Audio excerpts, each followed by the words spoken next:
on call, and tonight's going to be an interesting one. Of course, we have a wonderful topic that's going to be coming up, but also this is going to be a YouTube only thing, just because of looks like TalkShoe is being a butt face. So that hopefully there'll be no one else joining us other than Russ and Dave. Obviously, if you're looking at the YouTube feed, you will notice that Dave doesn't have a YouTube account. He will be listening, but he will not be able to. I don't think he'll be able to add any chat messages because I'm pretty sure that requires an account. But I assume Russ is also Russ maybe has an account. Maybe I'm not sure. He didn't say. Hopefully he does. And so for tonight, what we're going to do is something, and that we're going to still stick with the topic for tonight, which is the Zinti tournament tactics. And one thing, just a note for next week is that I will be getting a new computer. And actually, it's kind of interesting. Minor story there, which is my wife's computer died. It is a 2008 MacBook Pro. It finally gave up the ghost. So 11 years, it's done its duty, and it's died.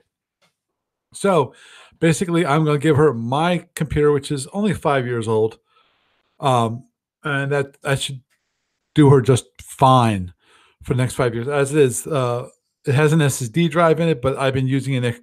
I've been running this whole thing in clamshell mode with an external drive just kind of hanging off it. And that's how I've been using it. So I haven't even really been using the internal SSD drive all that much. So I'm just going to be basically just be giving it to her, and she will get everything on from her old computer onto this. I'll be doing that soon. So I'll be switching to a new computer, and I'm hoping, just praying here, that I will hopefully be able to add a video feed of myself, and hopefully it will not break the camera. For starting next week, because I think maybe people might want to actually see my lovely face and hopefully not see me fall asleep, because there are sometimes, I'll have to admit it, that things are a little bit weary. I'm a little weary because it's a late Thursday night. In addition to that, I usually get up very early. Fortunately, today is one of those days I actually was able to get a nap. Yes, I'm an old fuddy-duddy who I'm my body, I think, is starting to catch up with me, saying not sleeping that much, because I usually sleep maybe 5 to 6 hours of sleep a night. So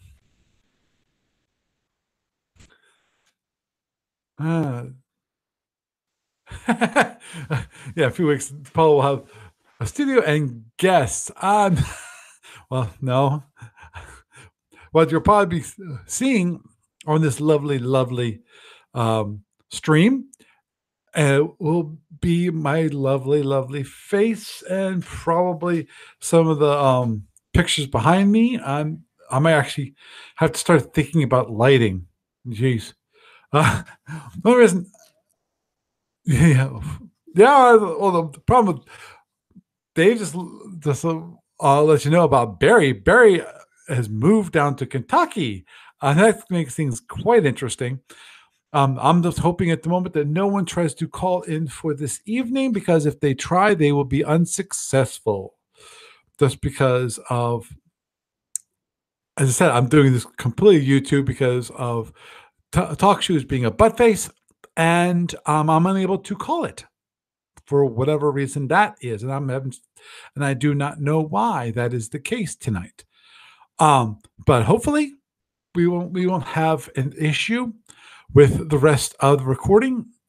As I said, I'm hoping I don't have to spend another $200 or $300 on like a dock, because I know currently I've got already have like an 6 or 8 port USB hub, and I ran out of ports. Currently, my last port is available for this mic that you're currently hearing me on. No, Dave, I'm not gonna have the mic hanging down for this. It'll look like a live podcast at Newsmax channel. that is well, the big issue right now is if you were actually here, one thing that you would notice is that I have hardly any lights on whatsoever. I have a small little lamp right beside my desk because I usually like working mostly in the dark, or at least darker than most people. This reminds me of a quick story, which is one day I get off of work and you know I get caught. I move from my work computer onto my regular computer. I start da da da da. It's getting, it's getting darker and darker. And I'm not realizing this at the time. The only house light in the house is the little light that's beside my computer. All the rest of the house is dark. My wife has not come home yet, and I realize I come out of the room and go, "Crap, it's dark out." So I then had to use the flashlight of my phone and move around the house a little bit, and turn on some lights so that when she gets home, she won't be walking into an actual dark house. Yeah. Well, hey, Russ, SFU After Dark, we'll just have to wait and see. Yeah, definitely. You'll see my ice water. You will see that. That's one thing you will see me. You'll be seeing me drinking my water. Um, and I said, if I have to, if I'm hoping that this is a minor. Uh, yeah, me how the velvet. It's me, Paul, the Velvet Smog, friends, taking you through the small hours with smooth sounds of SFB. I'd have to practice that voice because I know my voice currently is not that smooth, that cool, that melodious. I would say I can practice it, but I did not plan to have a job in broadcasting, and to say the very least, that's still the case. Yeah, but I'm hoping that should work out next week. We will just have to wait and see. And the funny part is that my dear sweet friends in in the chat room in TalkShoe is still there, and that's why I'm still leaving it. I'm still streaming that, and so I'm still reading their comments, believe it or not. And but anyhow, so that will be a big change for next week. We'll see how that works out. See if people actually like to see my face, or they're just. I can see comments from YouTube going, "Please don't hide your face; it's too ugly." Um, I you'll get to see my wonderful gray hair that I have gotten my father from my father. Actually, I would say I started to gray actually prematurely when I was in my 30s. Is when I started to gray. Of course, now I'm in my 50s, and so having gray hair, that's kind of normal. Okay, cool. Russ actually is in the chat for the YouTube, which is good to see. Hi, Russ, in the chat. Um, so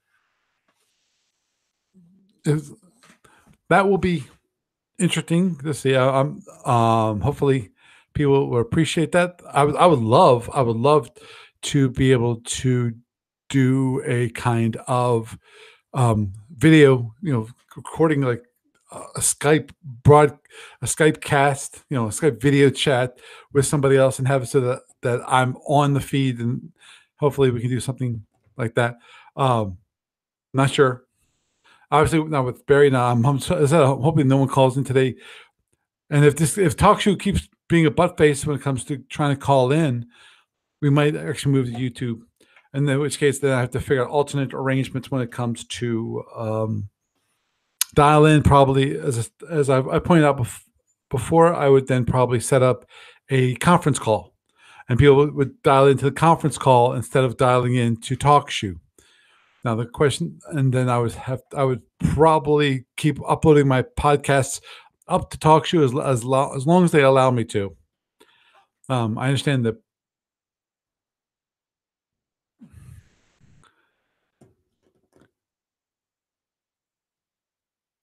Oh, okay. that Russ is saying that I'll be willing to do that when animation stuff is ready. Actually, I saw a quick thing of Russ's animation stuff, which actually looks really nice. It really looked great. So I can't wait to see more of Russ's stuff. It's been a pleasure to watch that, and if I can get that up on YouTube, maybe I can um, maybe even add that to the feed here, and also maybe if Russ has his own channel, then I could actually post a link to the that was a fail version too. A fail version. You mean a full version?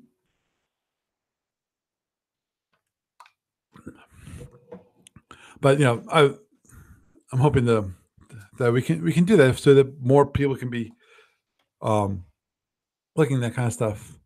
Yeah, yeah. Dave says he's looking forward to Russ's animation too for those people who are just listening, and I'm very cognizant of that, because that's the way this thing started, and that's the way I will keep that in mind now and always. I'll just try to anyway. Oh, fail. Okay. Okay. Russ saying that, but the stuff that I got to see was throwaway, which I understand. First go around to test it out and so forth. Hopefully, in you sound like my daughter. My daughter's a perfectionist, to be honest, when it comes to things like that. Obviously, another. Okay, but anyway, moving on, onward and forward. Let's get this thing on the road instead of rambling on about the futures of the podcast and what's going to be happening in the near future, and possibly distant future, in the way I'm hoping, because TalkShoe has been the way we've been doing things for so long, and unless it actually stops working, and right now it stopped working tonight. I tried to call it for 15 minutes, and I got from no there's an answer, and then the automated system wouldn't activate, or the other one, which is always funny, and that it's the carrier reader basically saying your carrier redirected the call incorrectly. Basically, you got the wrong phone number. How it knows this, I do not know. So, okay.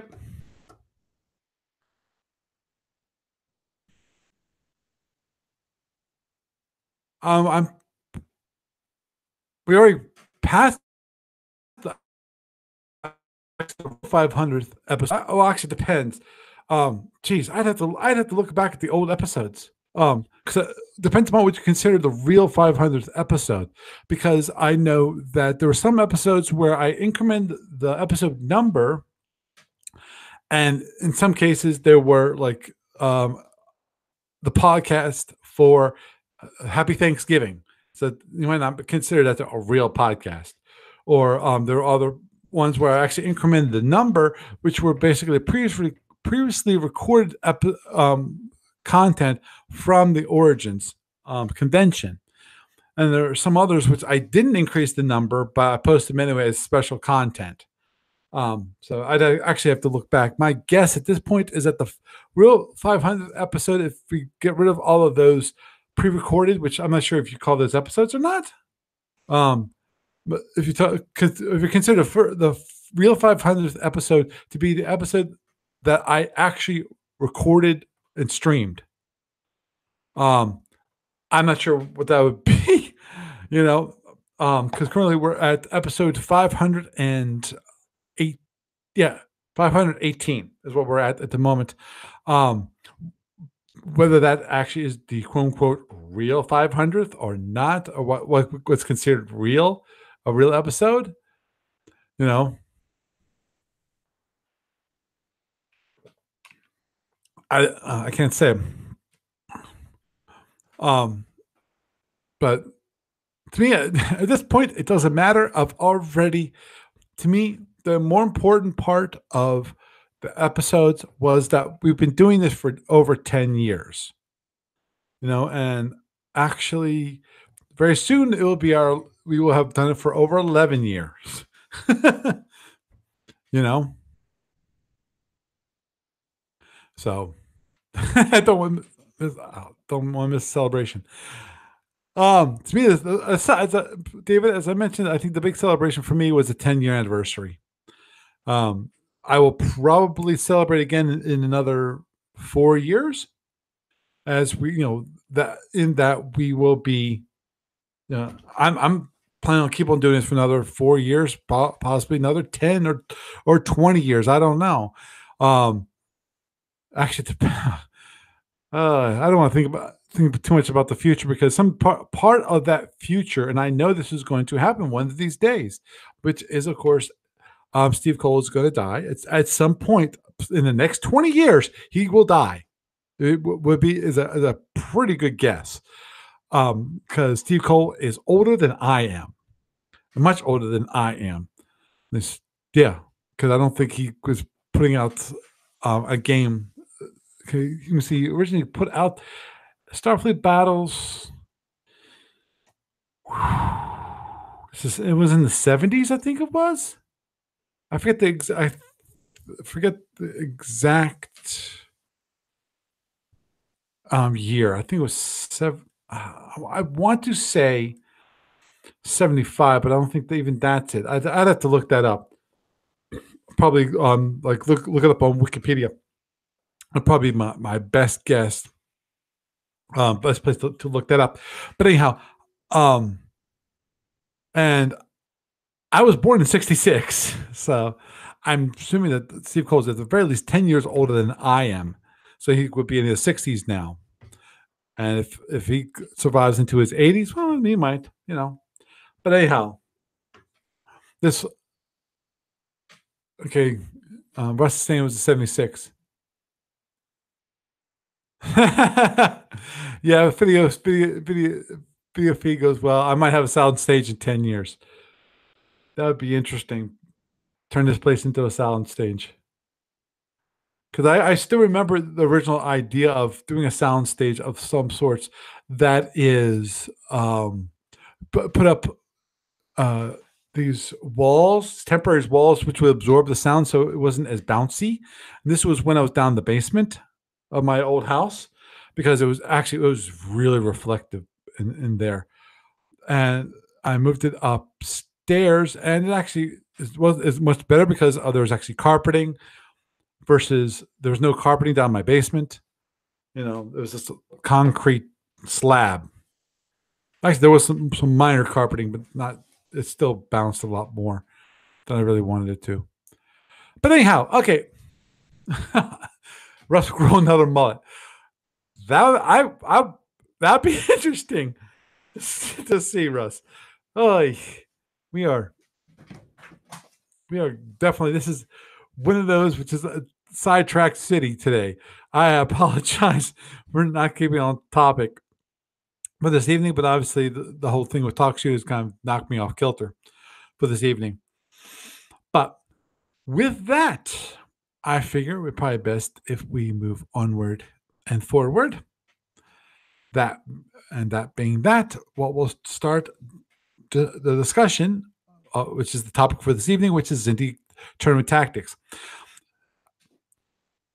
The Zinti tournament cruiser is one of those tournament ships that I actually like. I like this ship, and one of the reasons why I like the ship is it's one of those ships that is, you can just beat on it. It's I was gonna say massive, but when it comes to the number of internals, it's got a pretty high number. Comparative to like the Orion, or comparative to I forget if it's how close it is to the Win. I'm thinking the Black Shark. I'm pretty sure it's over. It's easily over 100. I miss that chart, and I really should look it up, because it was one in the Starfleet Times that what Steve Cole was producing while during the interim, where he actually couldn't publish new Starfleet Battles material, but geez, I forget who used to own the publishing rights to Starfleet Battles. It's awful. Um, Russ, Dave, please help me. I know Emerald Design Bureau reacquired the rights to publish Starfleet Battles from Task Force. Yeah, Task Force Games. Thank you so much, Russ, because of they didn't have the right to publish, but of course, Task Force Games they were so big, so far in debt, that they really couldn't afford to publish. It's one of those things. It's just weird. But during the interim, they published the Starfleet Times, and one of the things I liked about the Starfleet Times, there was one episode, one issue, the Starfleet Times, that they had a chart that what it did was it compared all of the tournament ships, and that's one of my favorite charts in the entire world when it comes to Starfleet battles, because of it gave you a good idea of number of internals, what the weapons were, things like that. The shields, and it was a nice. It wasn't huge, but it was a nice piece that I think was one of those things that I'll always remember. And what I liked, one of the great things I loved about it was just counting the number of internals. That's one of the things that it had as one of the columns. So you could have a relative idea of how much damage this ship could take. And to me, gives you a good estimate of how tough the ship is. Obviously, we have with Hydron, it's got a pretty darn big central hull, which is fine, but and number of boxes, that and the Zinni are around equal or very close to one another. But of course, as I mentioned last week, the big issue with the Hydron is, of course, Mizzy attacks. It can really just wipe the weapons off it pretty well. And as I said, it's the big issue with its weapons is that with its weapons, if you hit a drone, there's you know almost half your long range firepower is gone right there. Just like with the original Andromedan tournament cruiser, where if you knocked off one of the TR beams, firepower right there was gone. Which is one of the things why I always liked the idea myself, was to change the 2 TR heavies to 4 TR lights, so that it could survive a little better when it comes to weaponry and internals. But an additional thing that it would do is also increase the amount of power required by 2 points of power per turn, because of to charge every single one. You're going 2 2 2 2 2, which is 8, versus 3 and 3, which is 6. So, but back to the Zinni. The Zinni is relative. It's a pretty tough ship overall. It's got a large numbers of phaser 3s. It's got a small number of phaser 1s. It's got 4 phaser 1s. It's got 2, 4, 6, 8, 10. I think like 10 phaser 3s, if I recall correctly, which is a lot of phaser 3s. So obviously, what Zinni wants to do, and because of it's pretty much a pretty tough ship, i.e., it's got quite a bit of internals. Knife fights. The Zinni ship likes knife fight. Now, obviously, the biggest issue with knife fighting with Zinni is, of course, it's not as the turn mode. It's not bad. It's not great, but it's not bad. It's turn mode C, versus if you're trying to knife fight against a Orion, you're in trouble because it's got turn mode A.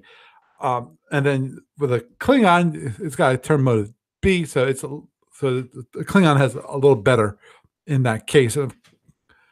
But that's knife fighting. The one great thing about those phaser 3s is that it's got good defense. when it comes to knocking out, if you're fighting another drone chucker, like the Klingons, like the Win, like an Orion who just gets goofy on you and decides to take a lot of drones. Actually, that's one. Just a quick side note, which I definitely is, since I seem to be going on this tournament tactics binge of going through the ships. I'm definitely going to be going. I'm going to hit the Orion, and to me, that's one of those things that I've yet to see anyone do, and I would love to see it. Someone try, which is like an Orion ship with like 3 drone racks, or possibly even 5 drone racks. Try doing basically a small Zinti, because the ship comes with what I think 4 phaser ones, and then it comes with an additional. I think it's 6 phaser. The Orion comes with 6 phaser threes. Obviously, 4 of them are rear arc, but but it's not bad. It's like rear arc right, rear arc left, so it's not awful. But anyway, getting back to the Zinni, so given that it has so many phaser threes, it makes it quite a bit more durable. Now, of course, you have to remember that every third phaser, I think it's from the volley, so it makes it very well protected, versus a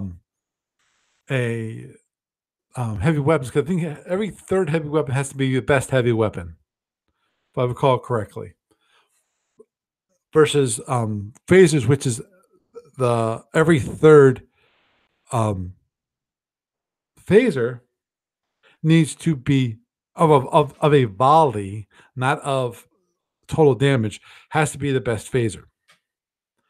And given that, that means the Zinni can actually take damage quite well. Obviously, the biggest issue with the Zinni at the moment when it comes to internals is that if it has drones knocked out, it's got a good bit of its strategy, its tactics that it's going to be using, which are based on drones, goes out the window. But of course, the wonderful part about the Zinti is, one, it's got 4 drone racks. 2, it's got the scatter pack. And 3, because of it's the Zinti, it's got quite a few type. Sorry, not type 4. Well, one type 4, because it can actually trade out. I'm pretty sure it's 3. Yeah, it's 3. 3 type. The 3 swaps of 2 type 1s for type 4. So, which makes things really nasty when it comes. And usually, what people do is, and I agree on this, which is to have your fast drones. Now, here's one of those things. If you want to be tricky, now this is one of those things that you do when you've played a person a long time, and just to keep them on their toes. And that is, instead of maxing out your fast drones, and more importantly, have your type 4 drones to be your fast drones, what you do is you max out your fast drones, and then your swaps for your type 4s, use them as medium drones. This invariably will catch your friend off guard, or at the very least, keep him honest, in that he will make sure that he labs every single drone that you've got. Now, because you have so many drones, and also another thing you have to remember is that the Zinni has double control. Double control is really, really important. It's one of the only, in fact, I think it is the only. Dun, dun, dun, yeah. It is the only ship in this tournament that has double control, that you actually can have 10, oh, sorry, 12 drones. Well, sorry, let's back up. 12 seeking weapons because I don't want, because one of the seeking weapons obviously could be a suicide shuttle. And you can have 12 of those suckers on the board. Now, a lot of the Cinti's tactics revolve around the use of the scatter pack. How to use the scatter pack. There's multiple ways of using the scatter pack. Number one way, of course, is the standard approach. Standard approach is that you launch your scatter pack on your initial battle pass, usually within the first 16 impulse. The whole idea being is to keep the scatter pack at a distance from your opponent. And then as soon as, make sure that it's within a certain distance, because you are remembering to have a distance parameter, right, for that scatter pack. Because remember, if that opponent, if that enemy ship gets greater than 35 hexes away from that scatter pack, poof, it's gone. It no longer can track it, and basically you just wasted all your drones. Now, come on, we're fighting in the fishbowl. If you're fighting the fishbowl, how often is that going to occur? Very, very few times.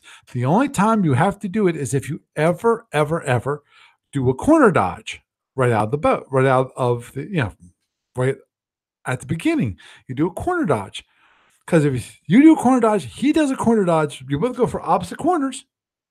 That is when the distance can be so great that it can no longer be controlled. The active fire control, you can no longer keep an active, a seeking weapon on a target. So, as I said, I just mention it just to have people keep that in mind and remember not be caught by that.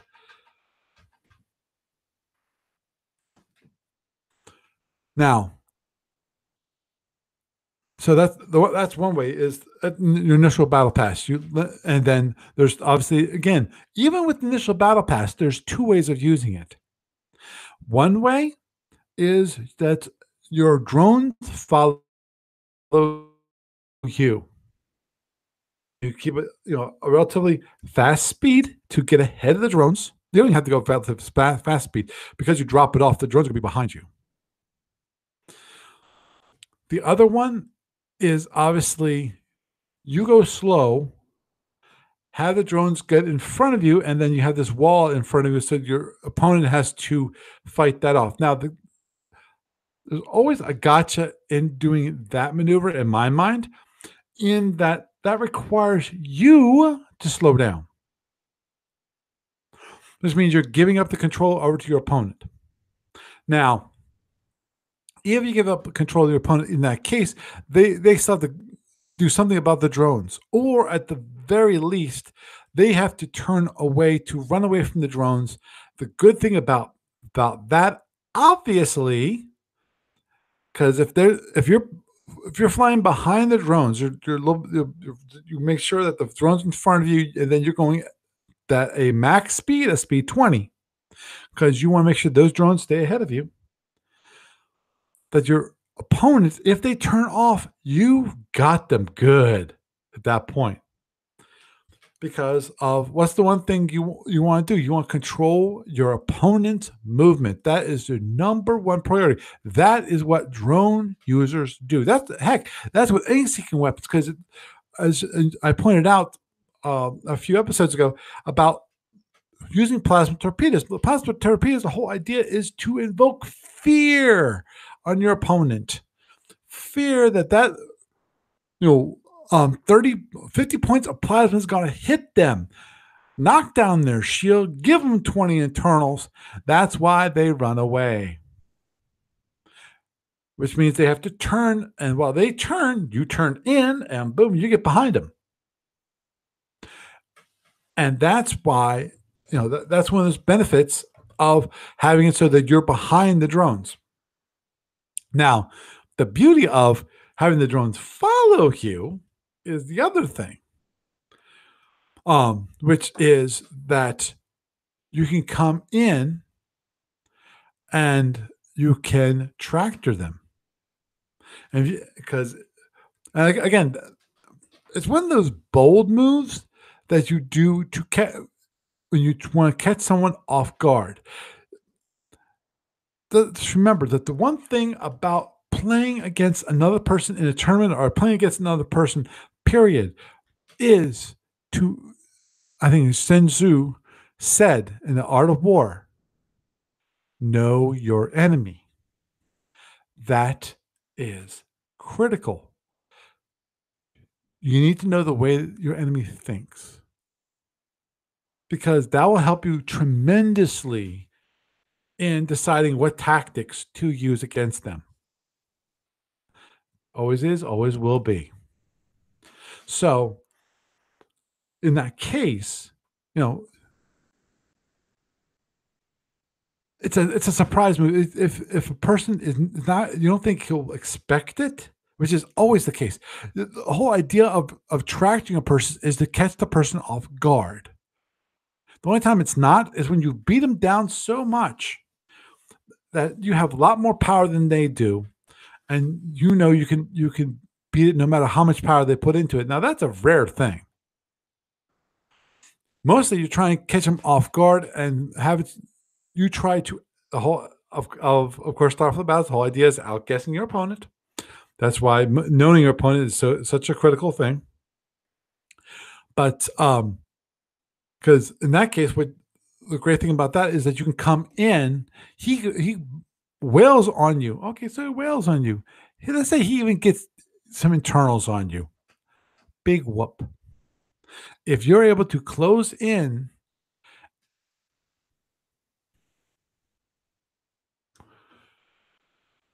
and you are able to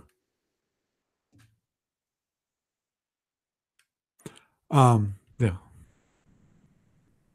if you close in to them and you're able to tractor them, or basically you're able to outsmart them, and then they fire on you, and either they forget about the drones that are behind you, or you're able to tractor them either on that turn or the next turn.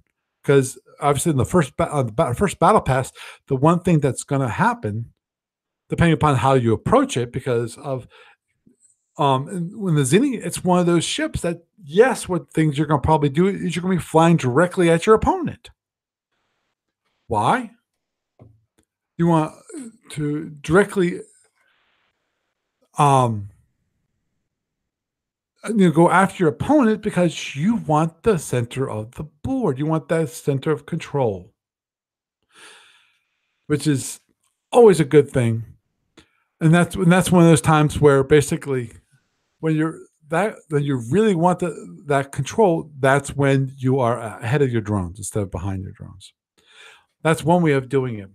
Another way is of course with a scatter pack is to, if you go fast and you hold the scatter pack in, and your opponent flies away, assuming there's enough distance, as in greater than 15, you could drop your scatter pack somewhere and use it as basically a floating nuclear space mine. One of those captor mines, where when the opponent gets in close enough, all of a sudden 6 drones.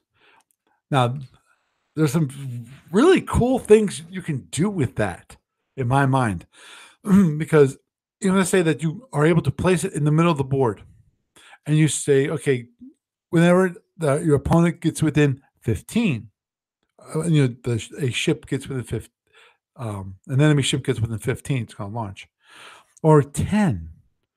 You don't want to be too close, because obviously, you want to have it so that if the opponent really wants to kill it, they can kill it.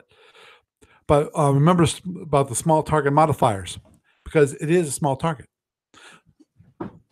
So you want to have it so that at the very least it will launch when your opponent gets within the range of the small target modifier, where the small target modifier goes away.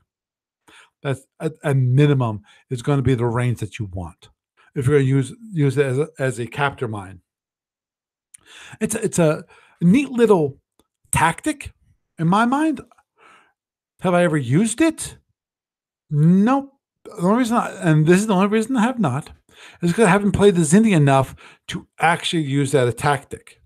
I use, for me, most of the time I play the Zinti, what I do is I will launch it as part of my initial battle pass.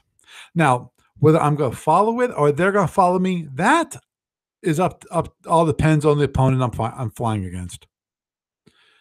Because remember, also the one thing you have to keep in mind is that those drones will last for only 3 turns.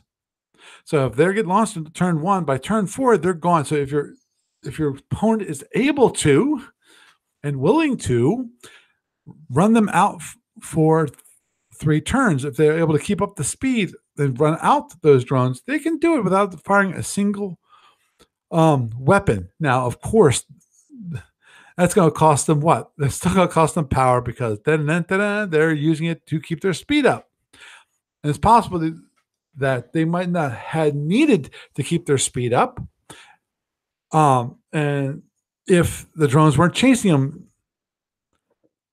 also that's one of those benefits that always is there, which is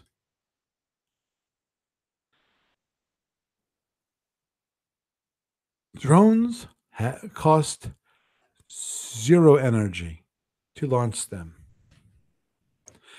And so it's one of those wonderful, wonderful weapons where it has 0 energy cost.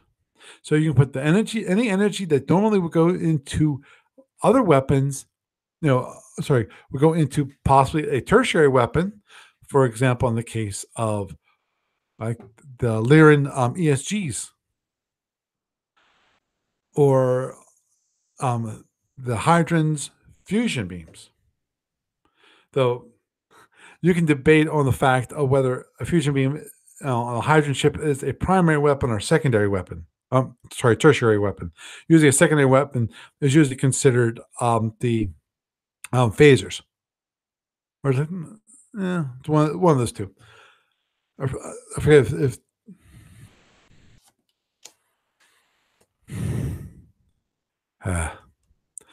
but anyhow,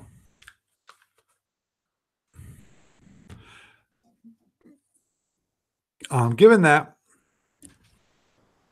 it is,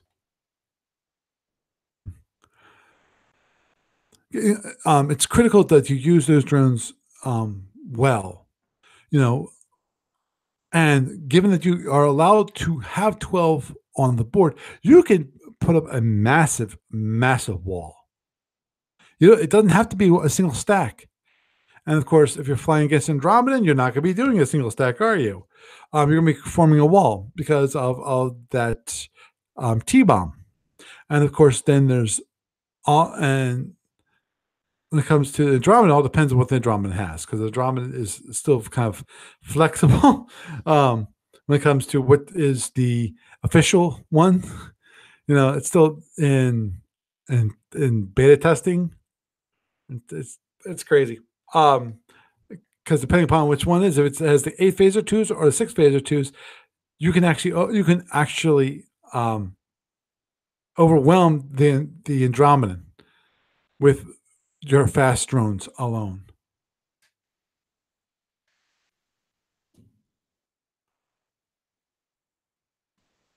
So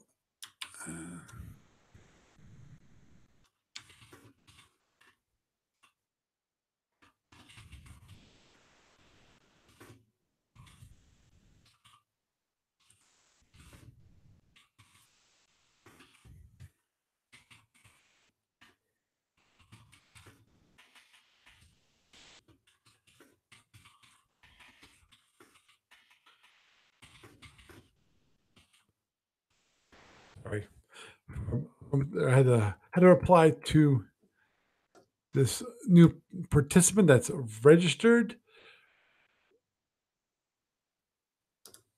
So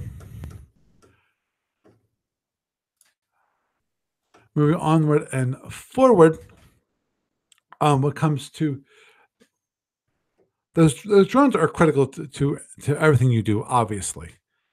Um, Now, one of those nice things about the Zinti when it comes to the disruptors is that they're 180-degree disruptors. Bad thing about those disruptors is that they're FAR plus R, two of them are FA plus R, two of them are FA plus L. So your best, of course, is going to be the far for the front arc. But because of those 180s, the plus R and the plus L for those two, that means you still, even if someone ends up chasing you, you can still fire at them.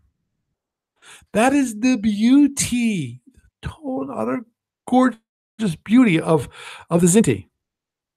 Now, obviously, it can't fire 4 disruptors at them, but it can fire 2 of them. Just like the LDR can do exactly the same thing. It has 2 of them, which are fire for extended. So there are 2 that actually can do. Now, obviously, it's a little different when it comes to Zinti. Now, the cool thing about the Zinti, if you really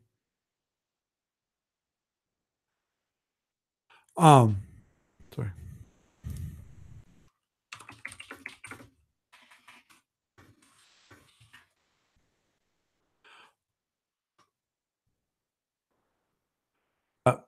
Yeah. Um,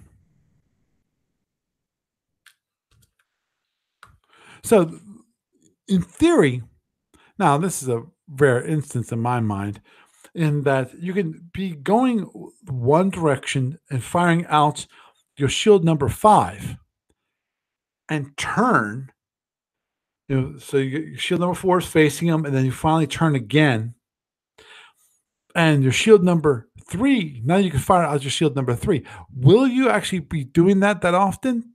Probably not, because of to have all 3 of those shields exposed over a single turn.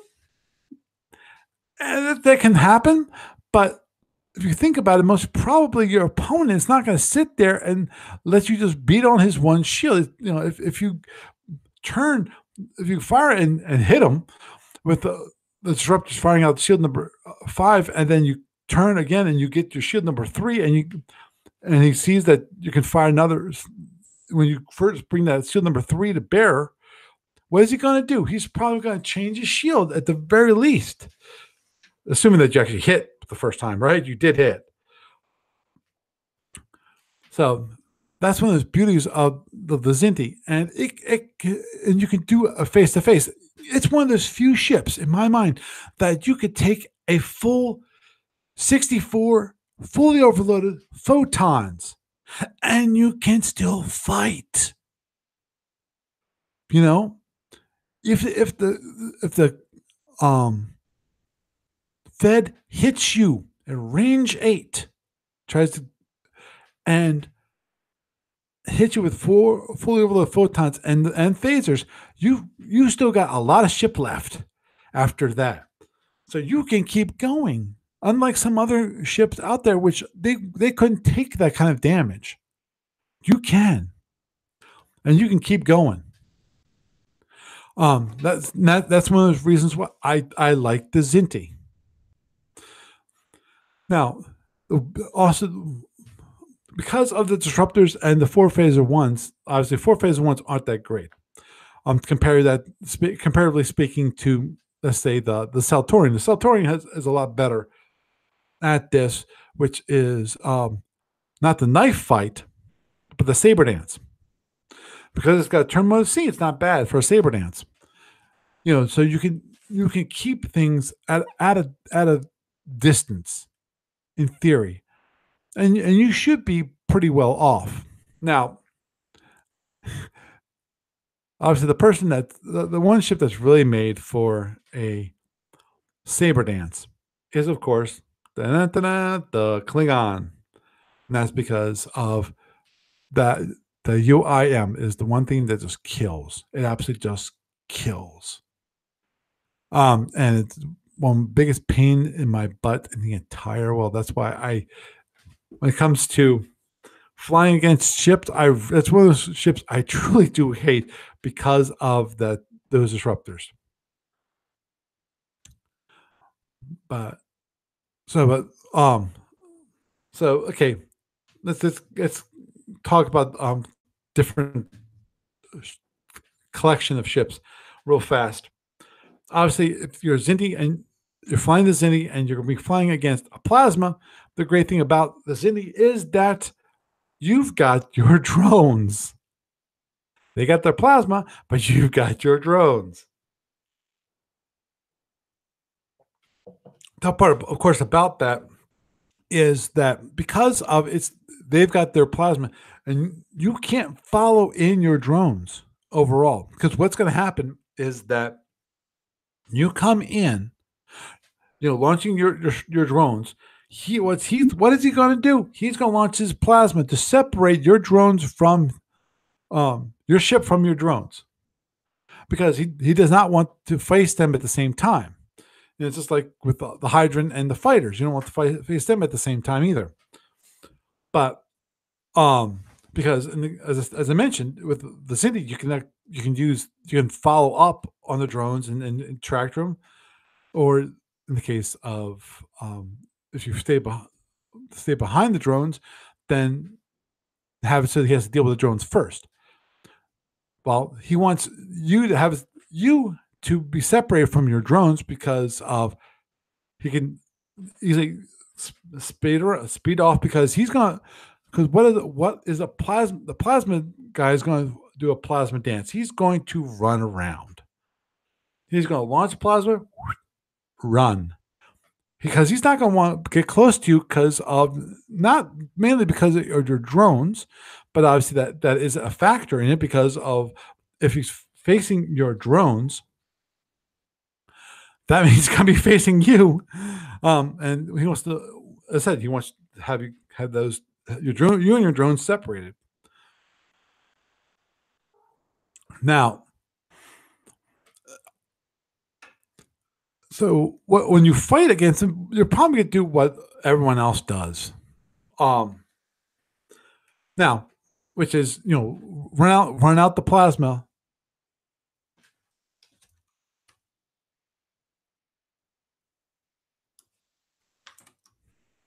Need to run out. Sorry, I need to run out the plasma. You need to run out the plasma while he's dealing with your drones.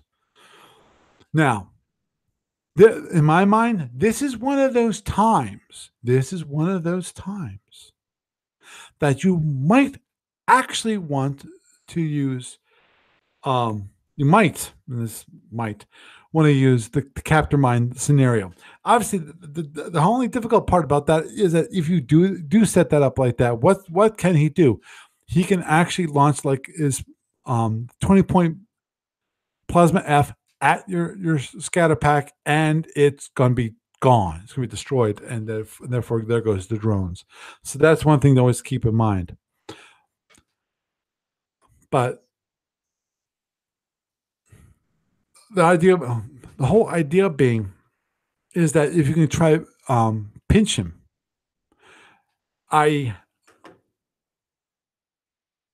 you are able to run out his plasma. While you're running out his plasma, have it so that he's coming towards your drones, so he has to either deal with them, either phaser them, wild weasel, because Lord knows we all would like to see him do a wild weasel. Why? Because he stopped. When he stopped, now, because remember the one thing about wild weasels, you got a maximum of 4.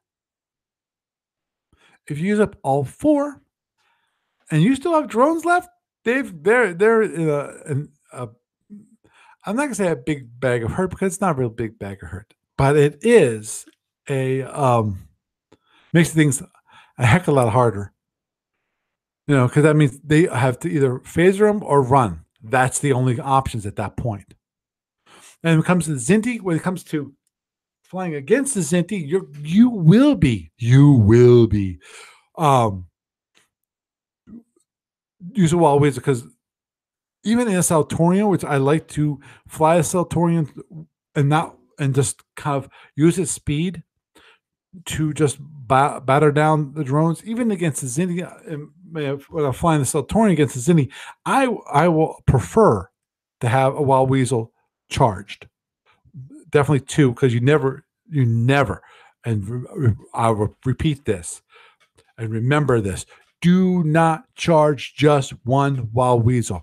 Always be ready to have two ready because of the problem with one wild weasel is that some cases you have to waste another wild weasel just to get your butt out of the situation that you currently just made yourself into by stopping so that you can launch that wild weasel.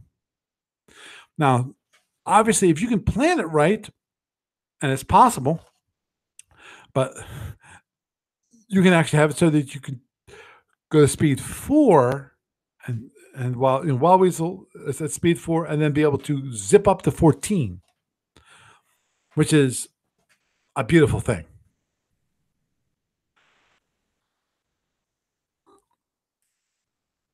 So, but here's obviously the gotcha when if you're flying against the Zinti, is that they've just like the plasma, you've got spray speed 32 seeking weapons.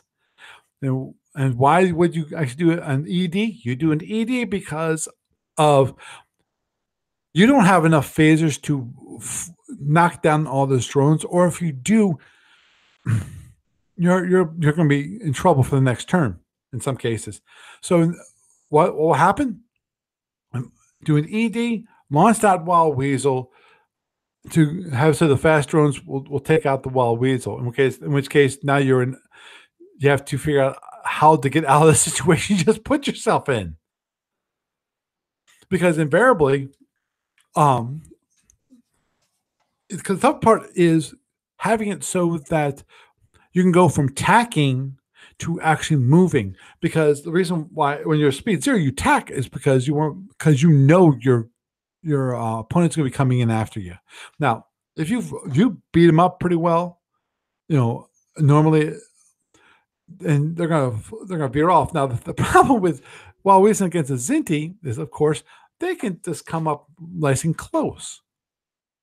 And since depending upon the situation when it comes to the actual ship itself at that point, what's the condition of the Zinni ship, he might just come in because he can take quite a bit of licking, and still beat the snot out of you, you know. So,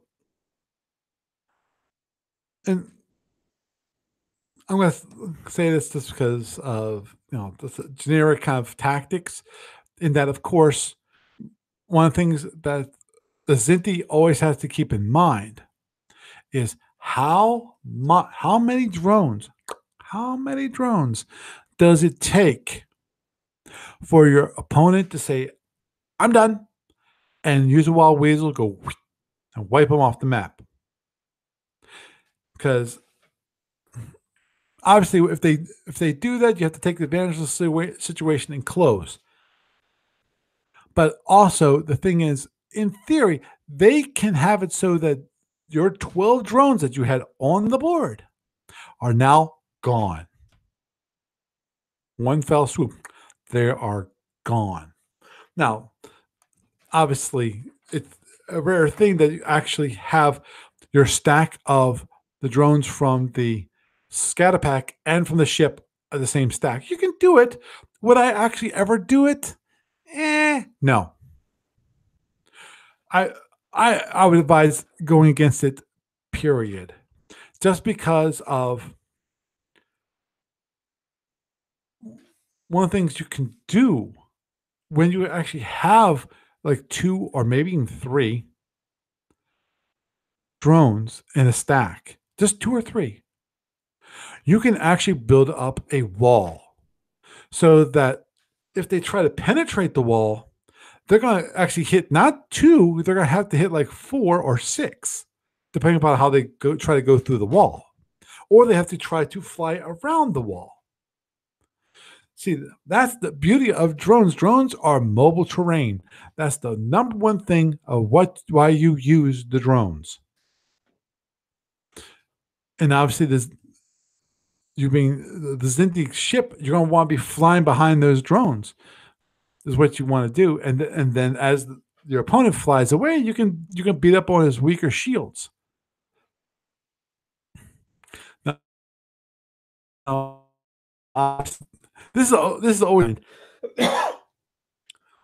in that when you hit the weaker shields, the rear shields, that's a good thing and a bad thing at the same time, because of for rear shields, they can still, for the most part, fight behind. Now, there's always the gotcha. The big gotcha being that if you eliminate their rear shields, they can't run away. Their tactics at that point become very limited. Their tactics will be having their good shields, the front shields facing you. What's one of the few ways you can do that? That's going to be tacking. It's going to be basically castling. Now, not always castling is always problematic. In the case of if you've got two rear shields gone, I don't think there's a judge in the entire world that's going to fight. It's going to say, no, you shouldn't be castling. You should be attacking your opponent, because at that point, if the opponent's done that much damage to you and they're that far ahead, yeah, I think you've got a good reason to tack. Sit and spin. Now, obviously, at some point, obviously the biggest issue overall with sitting and spinning is going to be the range. Your opponent gets to define the range. When it comes to Zinni, what's the Zinni going to do? The Zinni is going to come in and get to like range 4, because that's the next bracket for the disruptors. Goes from 6 damage to 8 damage per when it comes to overloads. So versus, if you're a plasma, you obviously don't want anybody coming in that close, and so you'll be chucking plasmas. And when it comes to the Fed wants you to get the range 2. Now, they don't mind you getting the range 4. I forget what the weapons chart looks for a photon, but obviously there's also quite a bit of number of phasers which you can only come in the range 4 rate so long. But obviously, at that point, drones. At the very least, you can force them to use his wild weasel and duck underneath your drones, or use his phasers to fight them, knock them down. So then, you actually can come in and beat them. And in that case, what you want to do in that case, if there's for doing that, is you don't want them. You want to come in with your drones together. You don't want your drones ahead of you. Why? Because you want to force them to hold back. They've got 2 choices. They can either wild weasel early, in which case they can't fire. Wait for the wild weasel, which they can do. But again, especially if they run low on wild weasels, if you only launch like 3 of your drones, that's enough of a way to force any opponent to think about what they're going to do when it comes to tacking. They're sitting spinning. So should be, that's always an issue for any game, is if your opponent sits and spins. But the great thing about the Zinti is its versatility. It can fire. It can do a long range lobber of those drones. It can fight close in with the phaser threes and the phaser ones. It's got only got a turn mode of C, but that's better than against a Gorn or a Saltorian or even the Fed. All those have turn modes of D. So you can outmaneuver those ships. Obviously, your biggest opponent is the Klingon, and of course we have the Lyran.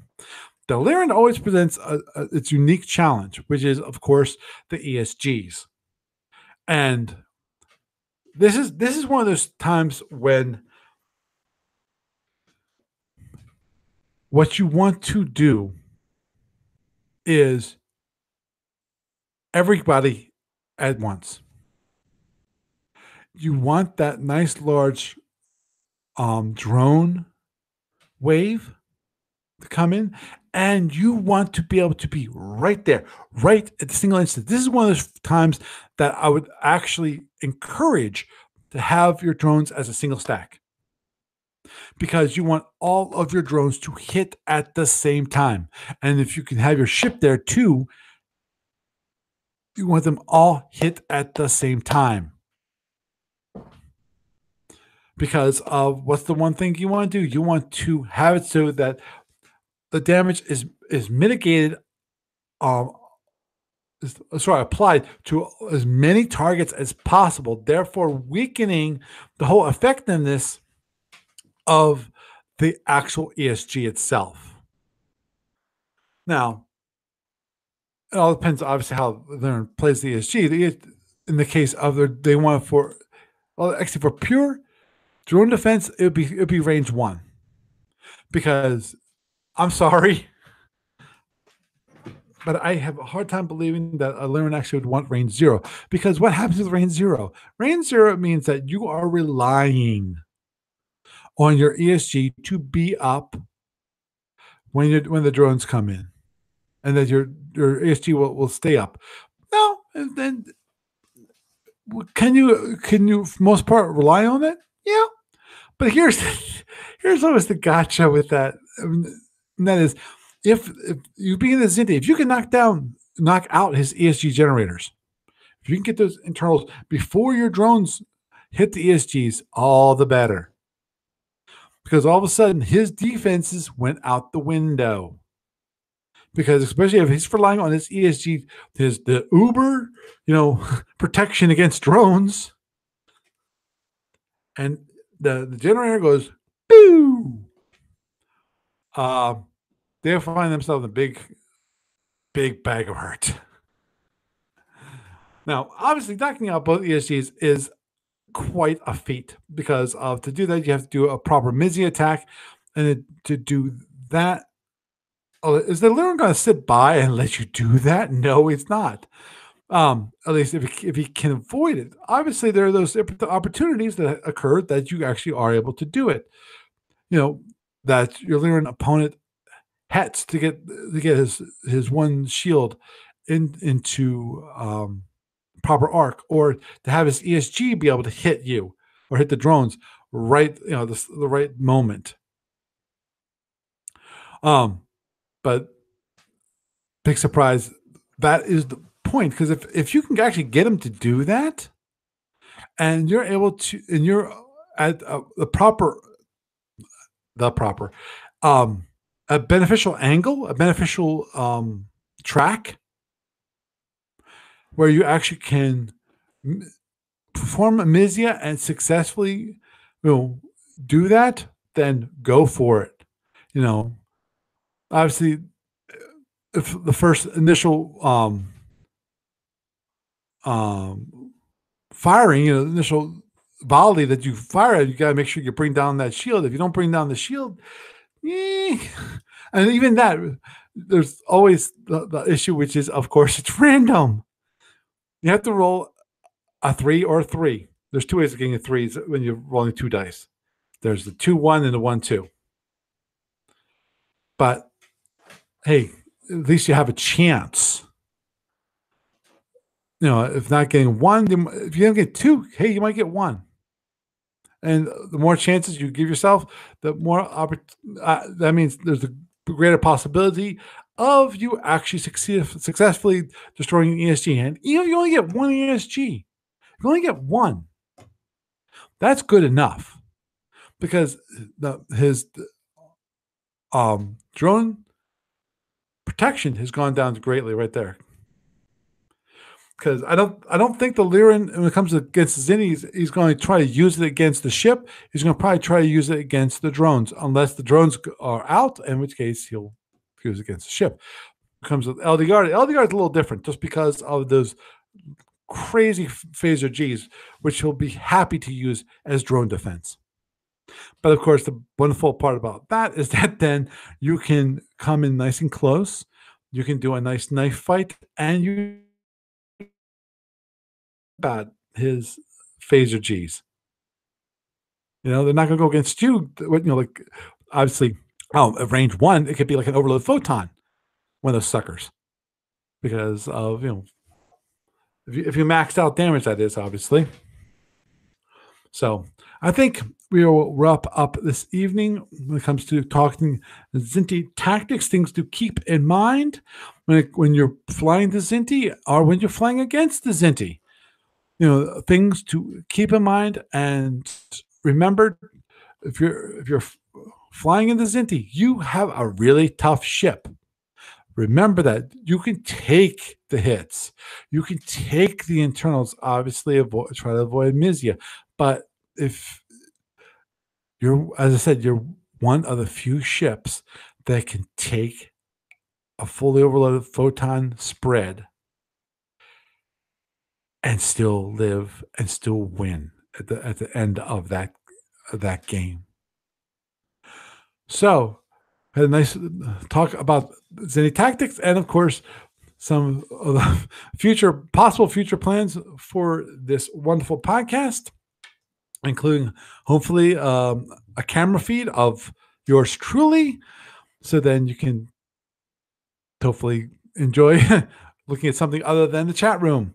Not sure what we're going to do about the chat room, but if I can possibly overlay the two, not sure. I would really like it if I could do that, but we'll just have to wait and see. Maybe I'll start using the OBS and see what the OBS can possibly do, because possibly that might be what exactly what I'm looking for when it comes to having so that you can show the camera and also show the screen at the same time. And hopefully TalkShoe will work better next week, and we will continue this as a YouTube Live being a co-broadcast and not the only broadcast. And with that, I am Paul Franz, and I bid you a good night.